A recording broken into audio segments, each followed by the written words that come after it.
અરે ચારણ, જો આપણી ખોડી આ નાના નેહડામાંથી રાજમાં જશે ને તો બધાયનું હારું થશે. હા દેવલ, તમારી વાત સાચી છે. બેટા ખોડી, તમે જો આતા બાપુની હારે જશો તો રાજમાં સર્વેનું કલ્યાણ થશે. હા આઈમાં, હાલો મારી હારે રાજમાં. આ આતાભાઈ ગોહિલ ને ખોડલની લગની લાગી છે.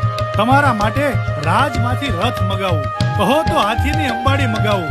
તમને શોભે એવા સામૈયા સાથે મારા રાજ દરબારમાં લઈ જાઓ. હાલો માતાજી, હાલો. રાજન, હું તમારી સાથે આવું, પણ તમારે મને એક વચન આપવું પડશે. વચન માંગી લ્યો આયમાં. આ આતાભાઈ ગોહિલ તમને વચન આપે છે. રાજન, હું તમારી સાથે આવું, પણ રથમાં નહીં, હાથીની અંબાડી પર બેસીને નહીં. આપણે બંને પગપાળા ચાલીને જઈશું તમારા રાજમાં. તો ઘણું જ સારું કહેવાય માતાજી. જો તમે હાલીને મારા રાજમાં આવતા હોય તો એનાથી રૂડું બીજું શું હોય. તમારી પવિત્ર, પાવન અને પુણ્યશાળી પગલી મારા રાજના ગામડાની ધરતી ઉપર પડશે તો મારા રાજની ધરતી પવિત્ર